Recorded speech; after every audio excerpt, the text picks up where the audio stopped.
कोटि प्रणाम समस्त को नमस्कार। मोर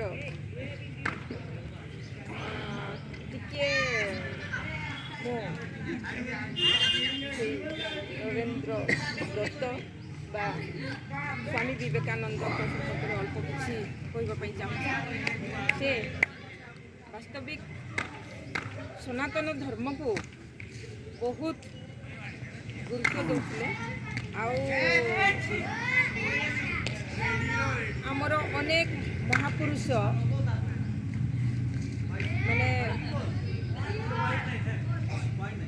घर परिवार आर्थिक असुविधा सत्वे असाध्य साधन कर से जड़े व्यक्तित्व जितेबले से चाहिए भिसा पाइकरी अमेरिका को जीवे।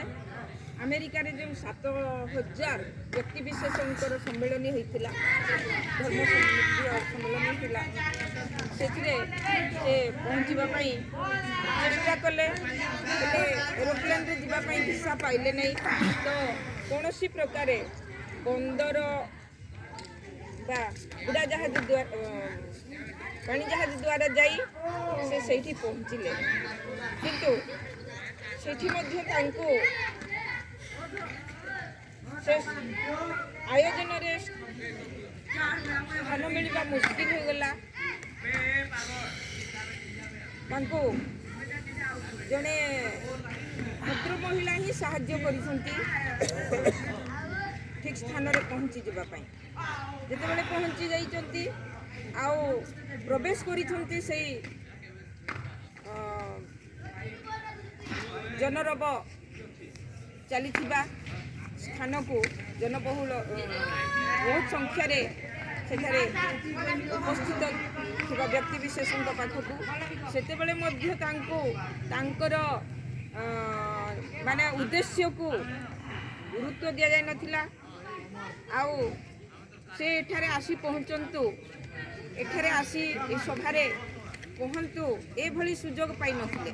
पुणी पुनर्बार चेष्टा करागला जे नाई भारत रु आइसंती भारत रु तांको अनुमति प्रदान करा जाए।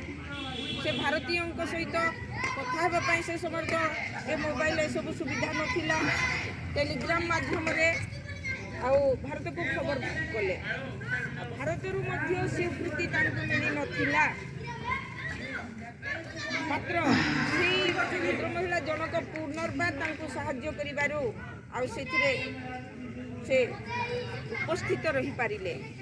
पुणी अन्य माने समस्त तो कोट बोट सूट रे थांती गैरिक बसन धारण करी विवेकानंद जितेबले सुजोग माने गैरिक बसन धारण करथिले मध्य तांको मुखरी जे ज्योति थिला ताहा अनेक जन को आकर्षण करि पाथिला। आउ तापरे जितेबले तांको सुजोग दिया जाइछि अपन मैंने आगु आलोचना कर सारी से लेडीज एंड जेंटलमैन कही ना से समस्त को अमेरिकावासी भाई भौणी भाई माने बोली संबोधन कर करताली रे माने से हल पूरी जाइए एवं तांको प्रति समस्त आंतरिकता आसी जाइए। आउ गभीर भाव से जो भारत संपर्क आउ सनातन धर्म संपर्क से अनेक गुड़े बाणी प्रकाश करिसंती तांको समस्ते भूरी भूरी प्रशंसा करिसंती। आउ आमे समस्ते जानिचु आमर जेते साधु संत पुराण से जो सत्य युग सत्य तृतीया द्वापर कली सब समय जो साधु सन्थ अच्छा से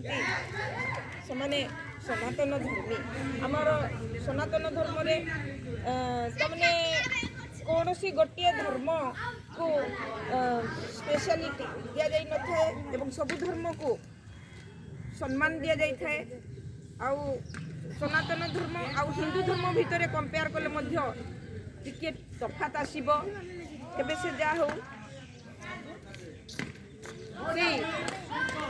ରାମକୃଷ୍ଣ ପରମହଂସଙ୍କଠାରୁ ଶିକ୍ଷା ପାଇଥିବା ଏଇ ବିବେକାନନ୍ଦ ଆଉ ମାଙ୍କ ଠାରୁ ସେ ଯେଉଁ ବିଭିନ୍ନ ସମୟରେ ବିଭିନ୍ନ କାହାଣୀ ଶୁଣୁଥିଲେ, ସେ କାହାଣୀ ଭିତରେ ମଧ୍ୟ ସେ ଭଗବାନ ରାମଚନ୍ଦ୍ରଙ୍କୁ ବିରୋଧ କରିଛନ୍ତି ଯେ ମାତା ସୀତା ତ ଥିଲେ ନିର୍ଦ୍ଦୋଷୀ, ତାଙ୍କୁ କାହିଁକି ମାନେ ନାରୀ ନିର୍ଯାତନା ଦିଆଗଲା, ସେଇ କଥା ତାଙ୍କ ମନରେ ଆସିଥିଲା। ଆଉ ସେ ପରବର୍ତ୍ତୀ ସମୟରେ ରାମ ଭଗବାନଙ୍କ ବ୍ୟତୀତ ଶିବ ଭଗବାନଙ୍କୁ ହିଁ ଭକ୍ତି କରୁଥିଲେ, ଏଭଳି ମଧ୍ୟ ଉଦାହରଣ ରହିଛି। ତେବେ ଆମେ ତାଙ୍କ ପାଖରେ ଯେଉଁ ସୁଗୁଣ ରାଜି ଥିଲା, ଯେଉଁ ଜ୍ଞାନ ଥିଲା, ତାଙ୍କର ଜ୍ଞାନର ପ୍ରଭାବ ଆମର ଆଗାମୀ ପିଢ଼ି ଗୁଡ଼ିକ ପାଇଁ କିଭଳି ଆସୁ ତାଙ୍କ ମନରେ ଏବଂ ସମସ୍ତେ ତାଙ୍କର ପଦାଙ୍କ ଅନୁକରଣ କରନ୍ତୁ, ତାଙ୍କର ଜ୍ଞାନ ବୁଦ୍ଧିକୁ ମାନେ ମନରେ ଗ୍ରହଣ କରନ୍ତୁ।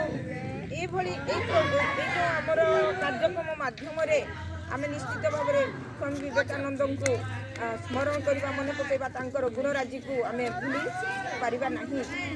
ତ ସମସ୍ତଙ୍କୁ ତେଣୁ ସ୍ୱାଗତ ଜଣାଉଛି। ବିଶେଷ ଭାବରେ ସ୍କୁଲ କଲେଜ ମାନଙ୍କର ମଧ୍ୟ ଏହାର ପ୍ରଚାର ଆମର ମହାନ ବ୍ୟକ୍ତିଙ୍କର ଗୁଣରାଜି ପ୍ରସାରିତ ହେଉ, ଏହା କାମନା କରୁଛି। ଆଉ ପ୍ରାୟ ସବୁ ସ୍କୁଲ କଲେଜ ମାନଙ୍କରେ ସ୍ୱାମୀ ବିବେକାନନ୍ଦଙ୍କର ବିଗ୍ରହ ବା ଫଟୋ ମଧ୍ୟ ରହିଛି ଏବଂ ଅଳ୍ପ ବହୁତ ଯେଉଁ ସମସ୍ତେ ବି ଜାଣିଛନ୍ତି ଷ୍ଟୁଡେଣ୍ଟ ମାନେ ଆଉ ଅଧିକ ସମ୍ପର୍କରେ ଜାଣନ୍ତୁ। ଏହା ଆମ ସମସ୍ତଙ୍କର ପ୍ରୟାସ ଦ୍ୱାରା ହିଁ ତାହା ସଫଳ ହୋଇପାରିବ।